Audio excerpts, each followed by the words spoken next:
सत श्री अकाल जी। वाहिगुरू जी का खालसा वाहिगुरू जी की फतेह। दो चार गल्लां संगत दे नाल रूबरू हो के करनियां सी ਜਿਹੜੀਆਂ बड़ियां ਜ਼ਰੂਰੀ आ, क्योंकि बड़े तरह के भरम ते भुलेखे पा दिते जाते आ। ਉਹ दो चार गल्लां है कि पहली गल ਜਿਹੜੀ मैं क्लीयर करनी आ ते बड़ी जरूरी आ, यह गल क्लीयर करनी भी मैं अकाली दल या होर कोई भी पार्टी नहीं ज्वाइन कर रहा।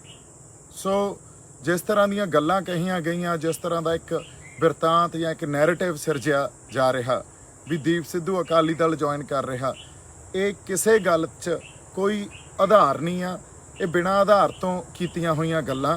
सो मैं कोई भी पार्टी या अकाली दल नहीं ज्वाइन कर रहा। तुसीं निश्चिंत रहो इस गल तो भी थोड़े जज्बातां ते किते दीप सिद्धू कॉम्प्रोमाइज़ कर जूगा, समझौता कर जूगा या असीं पंजाब दे हक्कां नाल समझौता कर जांगे, ये कदे हो ही नहीं सकदा। सिद्धांतक लड़ाई लड़ रहे हैं आपां ते आपदे सिद्धांतां ते पंजाब दे हक्कां नाल कदे भी समझौता नहीं करांगे। दूजी गल जिहड़ी बहुत जरूरी है, एक पंजाब हरियाणा की लड़ाई विढ़ दित्ती गई है भी दीप सिद्धू ने हरियाणा दे लई कुछ कहा। इस गल नूं मैं दोबारा फिर संबोधन कर दिना और इनू हिंदी च गल करदे हां ताकि साडे हरियाणे वाले जिहड़े भरा उन्हां दे भी गल समझ च आ जाए। जदों 25 तरीक नूं ते 26 तरीक नूं नवंबर नूं, जब 25 और 26 नवंबर हमने फैसला किया भी हम दिल्ली जाएंगे पंजाब और हरियाणा से, सो 25 नवंबर को जो इस आंदोलन का, हमारे संघर्ष का जो एक रूप रेखा तय करनी थी वो हरियाणा ने तय की। हरियाणा ने उस दिन बैरिकेड भी तोड़े, उस दिन वाटर कैनन्स को भी बंद किया और उखाड़ उखाड़ फेंका। तो एक संघर्ष का एक चेहरा और एक रूपरेखा जिसको तय किया गया, जो मिथी गई, वो हरियाणा ने मिथी। सो हरियाणा ने इस संघर्ष को शुरू किया और पंजाब ने दिल्ली जाने के लिए, और पंजाब ने 26 तारीख को उसी रूपरेखा को बरकरार रखा। सो हरियाणा और पंजाब तो कभी आपस में अलग हो ही नहीं सकते, और स्पेशली इस संघर्ष ने हरियाणा और पंजाब की जो कुछ दूरी थी उसको भी मिटा दिया और हमें एक कर दिया। हरियाणा के जो हमारे लोग हैं उनके ऊपर मुझे गर्व है, I am proud of them.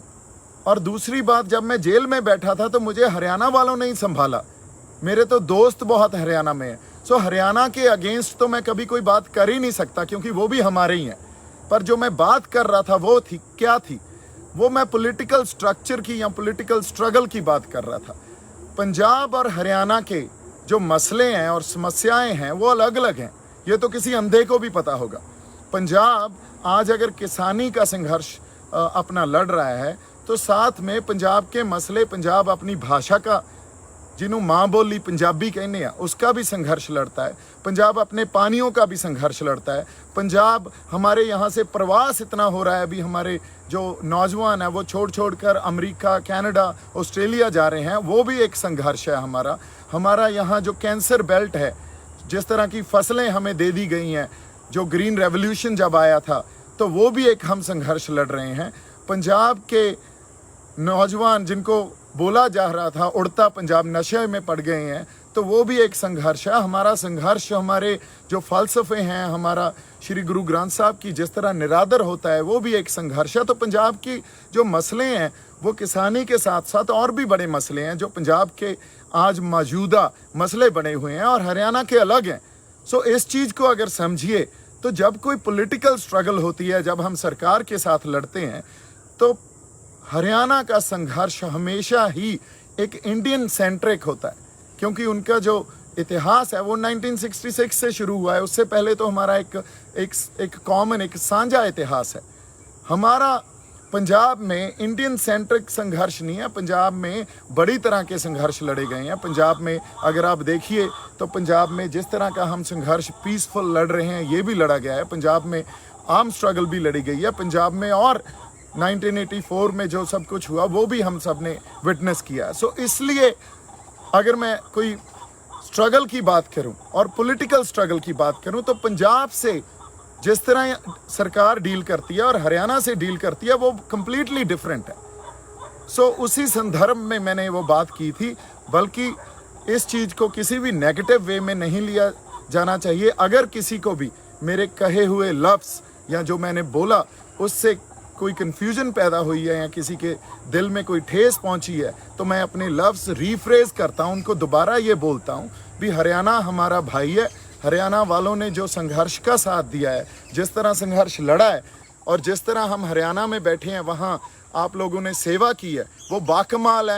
I am really proud of all of you. हमारी जो एक सांझ है, हमारा प्यार है, वो बड़ा ही उसको हमें और ज़्यादा परपक्व और गूढ़ा, इसको क्या बोलते हैं, गहरा करना है। सो इसलिए इस चीज़ को कम्प्लीटली इग्नोर किया जाए। मेरे जो लफ्ज़ थे, अगर किसी तरह भी आपके दिल में उसकी ठेस पहुंची है तो I am really you know I apologize and I take it back. दूसरी बात, हुण एक ਬੱਬੂ ਮਾਨ ਤੇ ਮੇਰੀ ਕੋਈ ਜਿਹੜੀ ਪ੍ਰਤੀਕਿਰਿਆ ਸੀ ਤੇ ਉਹਨਾਂ ਤੇ ਜਿਹੜੀ ਮੈਂ ਗੱਲ ਕਹੀ ਉਹਨੂੰ ਕਿਵੇਂ ਲਿਆ ਗਿਆ। ਅਸੀਂ ਜਦੋਂ ਸੰਘਰਸ਼ ਲੜ ਰਹੇ ਹਾਂ ਤੇ ਪੰਜਾਬ ਦੀ ਖਾਤਰ ਤੁਰੇ ਹਾਂ, ਉੱਥੇ ਆਪਾਂ ਨਿੱਜੀ ਵੈਰ ਵਿਰੋਧਤਾ ਨਹੀਂ ਪਾਲ ਕੇ ਤੁਰੇ ਨਾ। ਇਹ ਤਾਂ ਬਹੁਤ ਛੋਟੀ ਗੱਲ ਹੁੰਦੀ ਆ, ਇਹ ਬੜੀ ਛੋਟੀ ਗੱਲ ਹੁੰਦੀ ਆ ਵੀ ਅਸੀਂ ਨਿੱਜੀ ਵੈਰ ਵਿਰੋਧ ਪਾਲ ਕੇ ਤੇ ਇੱਕ ਦੂਜੇ ਦੇ ਖਿਲਾਫ ਬਿਆਨਬਾਜ਼ੀ ਕਰਨ ਲੱਗ ਜਾਈਏ। ਨਹੀਂ, ਮੇਰਾ ਬੱਬੂ ਮਾਨ ਉਹਨਾਂ ਨਾਲ ਕੋਈ ਵੀ ਨਿੱਜੀ ਵੈਰ ਵਿਰੋਧ ਨਹੀਂ ਆ।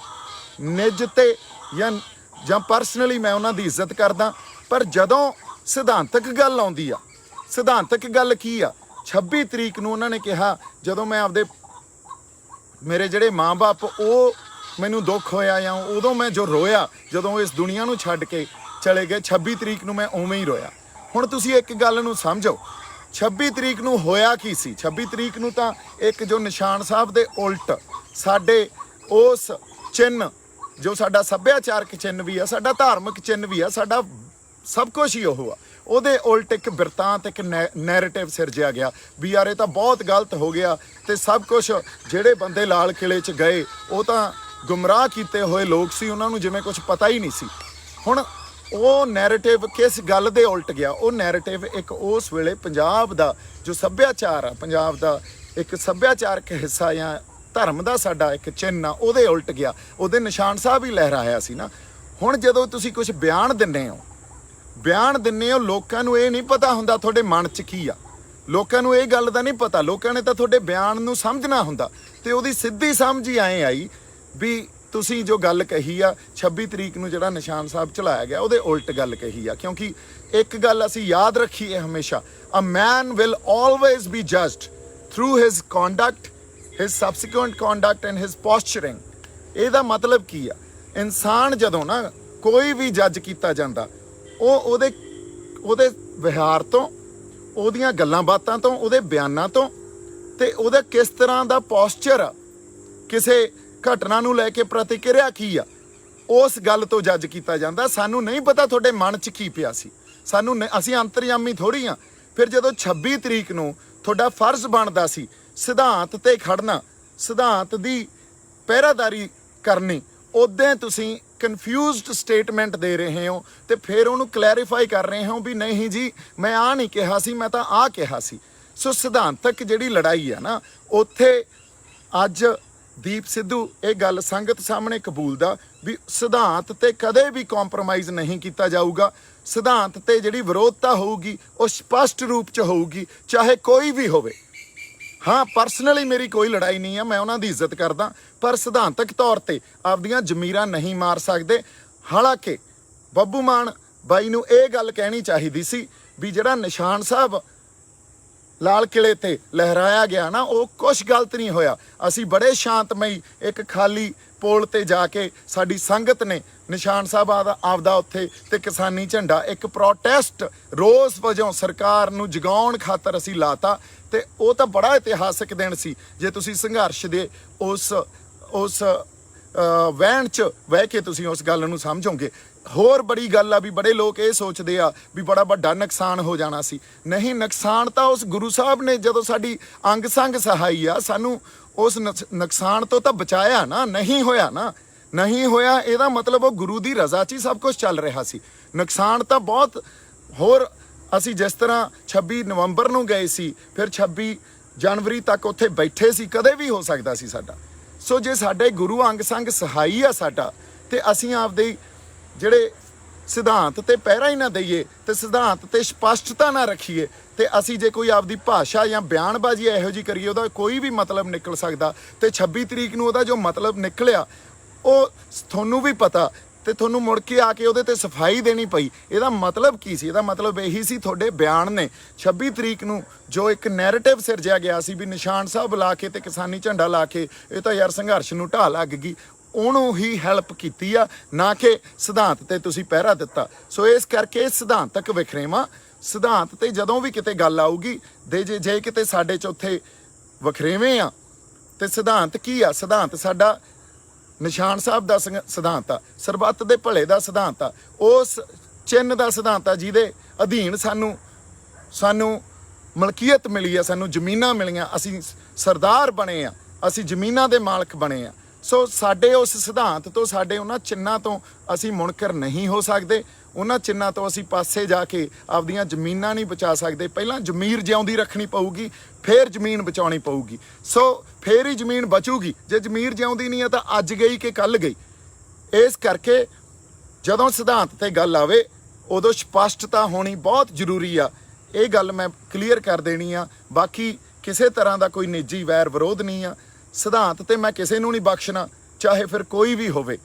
ਇਸ ਕਰਕੇ ਇਸ ਗੱਲ ਨੂੰ ਕਿਸੇ ਨਿੱਜ ਦੇ ਥਰੂ ਨਾ ਦੇਖਿਆ ਜਾਵੇ। ਇਹ ਗੱਲ ਇੱਕ ਵੱਡੇ ਪਰਪਸ 'ਚ ਕਹੀ ਹੋਈ ਗੱਲ ਸੀ।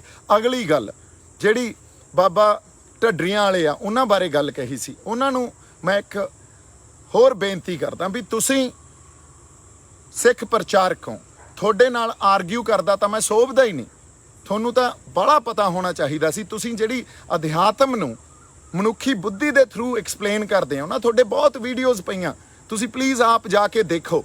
ਅਧਿਆਤਮ ਨੂੰ ਤੇ ਗਿਆਨ ਨੂੰ ਸਿਰਫ ਤੁਸੀਂ ਦਿਮਾਗ ਤੱਕ, ਵੀ ਦਿਮਾਗ 'ਚ ਗਿਆਨ ਗ੍ਰਹਿਣ ਕਰੋ, ਇੱਥੋਂ ਤੱਕ ਸੀਮਤ ਕਰਦੇ ਹੋ। ਗਿਆਨ ਤਾਂ ਆਤਮਾ ਨਾਲ ਸੰਬੰਧ ਹੁੰਦਾ ਤੇ ਅਧਿਆਤਮ ਦਾ ਸੰਬੰਧ ਵੀ ਆਤਮਾ ਨਾਲ ਆ।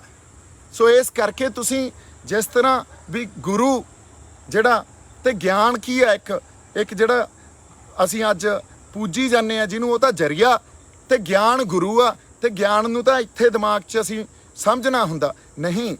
ਅਧਿਆਤਮ ਦੀਆਂ ਗੱਲਾਂ ਜਿਹੜੀਆਂ ਉਹ ਬੜੀਆਂ ਵੱਖਰੀਆਂ ਹੁੰਦੀਆਂ। ਅਧਿਆਤਮ ਦੀਆਂ ਗੱਲਾਂ ਵਿਆਖਿਆ ਤੋਂ ਵੀ ਪਰਾਂ ਦੀਆਂ ਹੁੰਦੀਆਂ। ਉਹ ਤਾਂ ਰੂਹਾਂ ਦੇ ਰਿਸ਼ਤੇ ਆ ਤੇ ਰੂਹਾਂ ਦੀ ਗੱਲ ਅਸੀਂ ਦਿਮਾਗ ਤੱਕ ਨਹੀਂ ਸੀਮਤ ਕਰ ਸਕਦੇ, ਮਨੁੱਖੀ ਬੁੱਧੀ ਤੱਕ ਸੀਮਤ ਨਹੀਂ ਕਰ ਸਕਦੇ।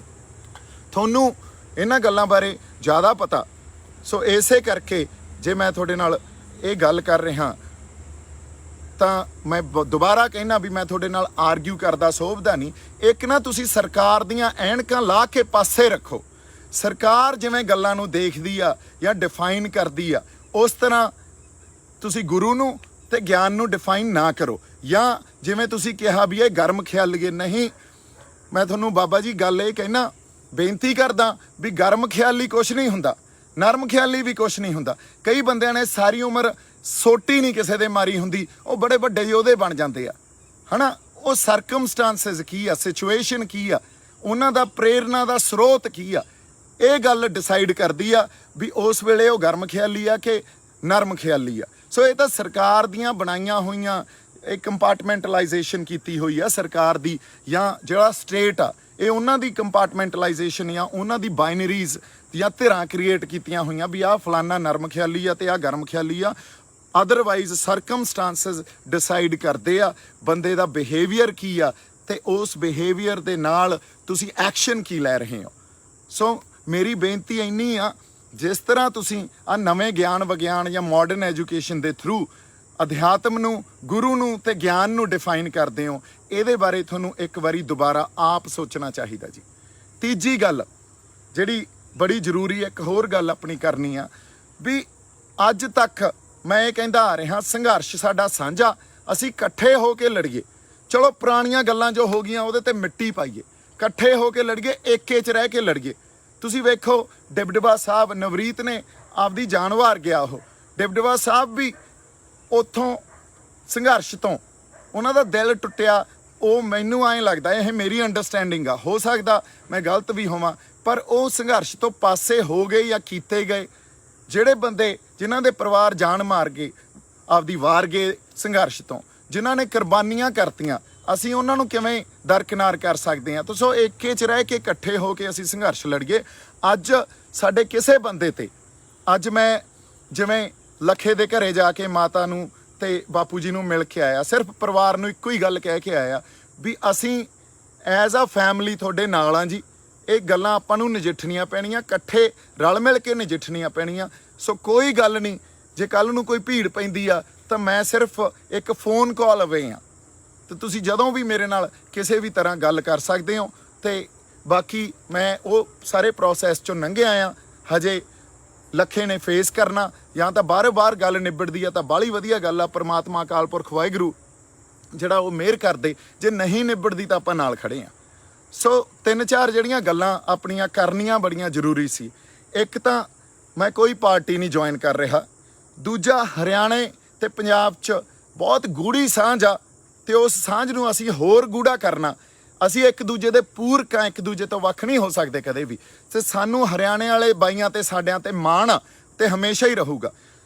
ਤੀਜਾ, ਬੱਬੂ ਮਾਨ ਨਾਲ ਮੇਰਾ ਕੋਈ ਨਿੱਜੀ ਵੈਰ ਵਿਰੋਧ ਨਹੀਂ ਆ, ਉਹ ਗੱਲ ਸਿਧਾਂਤਕ ਆ, ਗੱਲ ਜ਼ਮੀਰਾਂ ਦੀ ਆ। ਉਹ ਜਦੋਂ ਬਿਆਨ ਦੇਣ ਤਾਂ ਉਹ ਡਟ ਕੇ ਸਪਸ਼ਟ ਰੂਪ 'ਚ ਬਿਆਨ ਦੇਣ। ਤੁਸੀਂ ਆਪ ਇਸ ਗੱਲ ਦਾ ਫੈਸਲਾ ਕਰ ਸਕਦੇ ਹੋ ਜੇ ਮੈਂ ਕੋਈ ਗਲਤ ਗੱਲ ਕਹੀ ਹੋਵੇ। ਚੌਥੀ, ਜਿਹੜੇ ਢੱਡਰੀਆਂ ਵਾਲੇ ਬਾਬੇ ਆ, ਉਹਨਾਂ ਨੇ ਜਿਸ ਤਰ੍ਹਾਂ ਧਰਮ ਨੂੰ, ਜਿਸ ਤਰ੍ਹਾਂ ਗੁਰੂ ਨੂੰ, ਗਿਆਨ ਨੂੰ, ਅਧਿਆਤਮ ਨੂੰ ਡਿਫਾਈਨ ਕੀਤਾ, ਉਹ ਇੱਕ ਨਵੇਂ ਗਿਆਨ ਵਿਗਿਆਨ ਤੇ ਇੱਕ ਮਾਡਰਨ ਜਿਹੜੀ ਇਹ ਐਜੂਕੇਸ਼ਨ ਚੱਲ ਰਹੀ ਆ ਉਸ ਆਧਾਰ ਤੇ ਡਿਫਾਈਨ ਕਰੀ ਜਾਂਦੇ ਆ। ਪਰ ਇਹ ਗੱਲਾਂ ਜਿਹੜੀਆਂ, ਇਹ ਰਮਜ਼ਾਂ ਜਿਹੜੀਆਂ, ਇਹਨਾਂ ਨੂੰ ਸਮਝਣ ਵਾਸਤੇ ਮੈਨੂੰ ਐਂ ਲੱਗਦਾ ਵੀ ਉਹ ਵਾਕਈ ਕੋਈ ਬ੍ਰਹਮ ਗਿਆਨੀ ਹੀ ਵਿਆਖਿਆ ਕਰ ਸਕਦਾ, ਸਾਡੇ ਕਿੱਥੇ ਵੱਸ ਦੀ ਗੱਲ ਆ। ਸੋ ਉਹਨਾਂ ਨੂੰ ਮੈਂ ਇੱਕ ਵਾਰੀ ਇਹ ਵੀ ਗੱਲ ਕਹਿਣਾ ਵੀ ਬੜੇ ਸੰਗਤ ਦੇ ਮਨਾਂ 'ਚ ਜਦੋਂ ਤੁਸੀਂ ਇਹੋ ਜਿਹੀਆਂ ਗੱਲਾਂ ਕਰਦੇ ਹੋ ਉਦੋਂ ਦੁੱਖ ਹੁੰਦਾ, ਪਰ ਕੋਈ ਕਹਿੰਦਾ ਨਹੀਂ। ਤੇ ਮੈਂ ਆ ਕੇ ਇਹ ਗੱਲਾਂ ਛੇੜ ਲੀਆਂ। ਇਸ ਲਈ ਮੈਨੂੰ ਬਹੁਤ ਬੰਦੇ ਇਹ ਵੀ ਕਹਿ ਰਹੇ ਆ ਵੀ ਬਾਈ ਇੰਨੇ ਫਰੰਟ ਇੱਕੋ ਵਾਰੀ ਖੋਲ੍ਹਤੇ ਯਾਰ। ਬਾਈ ਜੀ, ਜਦੋਂ ਸਿਧਾਂਤ ਤੇ ਗੱਲ ਆਊਗੀ ਉਦੋਂ ਚਾਹੇ 15-20-100 ਫਰੰਟ ਕਿਹੜਾ ਨਾ ਇਕੱਠੇ ਖੁੱਲ੍ਹ ਜਾਣ, ਉਦੋਂ ਸਰਕਾਰ ਨਾਲ ਵੀ ਲੜਾਂਗੇ ਤੇ ਉਹਨਾਂ ਬੰਦਿਆਂ ਨਾਲ ਵੀ ਲੜਾਂਗੇ ਜਿਹੜੇ ਬੰਦੇ ਸਿਧਾਂਤ ਤੇ ਪਹਿਰਾ ਨਹੀਂ ਦਿੰਦੇ। ਸੋ ਸਿਧਾਂਤਕ ਵਿਰੋਧਤਾ ਜਾਰੀ ਰਹੂਗੀ, ਸਪਸ਼ਟ ਤੇ ਖੁੱਲ੍ਹੇ ਰੂਪ 'ਚ ਜਾਰੀ ਰਹੂਗੀ। ਅਦਰਵਾਈਜ਼ ਨਿੱਜੀ ਤੌਰ ਤੇ ਕਿਸੇ ਨਾਲ ਕੋਈ ਵੈਰ ਵਿਰੋਧ ਨਹੀਂ ਆ। ਸੰਘਰਸ਼ ਅਸੀਂ ਏਕੇ 'ਚ ਰਹਿ ਕੇ ਲੜੀਏ, ਏਕਾ ਹੀ ਸਾਡੀ ਤਾਕਤ ਆ, ਤੇ ਉਸੇ ਆਧਾਰ ਤੇ ਅਸੀਂ ਜਿੱਤ ਆਪਦੀ ਉੱਥੋਂ ਲੈ ਕੇ ਪੰਜਾਬ ਨੂੰ ਤੇ ਆਪਦੇ ਘਰਾਂ ਨੂੰ ਵਾਪਸ ਆ ਸਕਦੇ ਹਾਂ।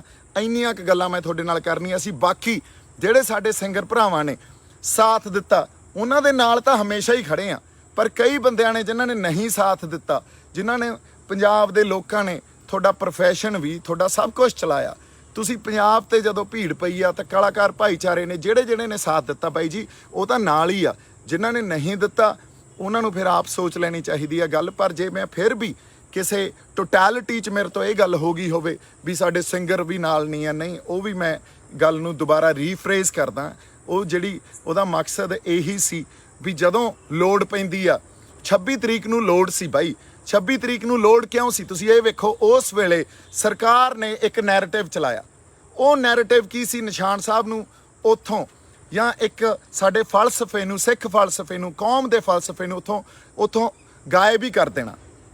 ਇੱਕ ਵਾਰੀ ਤਾਂ ਇਸ ਨੈਰੇਟਿਵ 'ਚ ਸਾਡੀ ਲੀਡਰਸ਼ਿਪ ਵੀ ਆਈ, ਉਹਨਾਂ ਨੇ ਸਾਥ ਦਿੱਤਾ। ਹੁਣ ਉਦੋਂ ਤਾਂ ਉੱਥੇ ਹੋ ਸਕਦਾ ਸਾਡੇ ਬੰਦੇ ਆਈਸੋਲੇਟ ਹੋ ਗਏ ਹੁਣ, ਨਿਸ਼ਾਨ ਸਾਹਿਬ ਵੀ ਘਟ ਗਏ ਹੁਣ, ਤੇ ਅਸੀਂ ਦੇਖਿਆ ਵੀ ਉੱਥੇ ਨਿਸ਼ਾਨ ਸਾਹਿਬ ਸੰਸਕਾਰ ਵੀ ਹੋਏ ਉਸੇ ਡਰ 'ਚੋਂ, ਜਿਹੜਾ ਡਰ ਮਾਨਸਿਕਤਾ 'ਚ ਪਾਤਾ। ਪਰ ਲੌਂਗ ਰਨ 'ਚ ਤੁਸੀਂ ਦੇਖੋਗੇ ਤਾਂ ਲੌਂਗ ਰਨ 'ਚ ਅੱਜ ਸਾਡੀ ਲੀਡਰਸ਼ਿਪ ਨੂੰ ਚਿੱਠੀਆਂ ਲਿਖਣੀਆਂ ਪੈ ਰਹੀਆਂ, ਅਗਲੇ ਤਾਂ ਮੀਟਿੰਗ ਲਈ ਨਹੀਂ ਸਾਨੂੰ ਬੁਲਾ ਰਹੇ।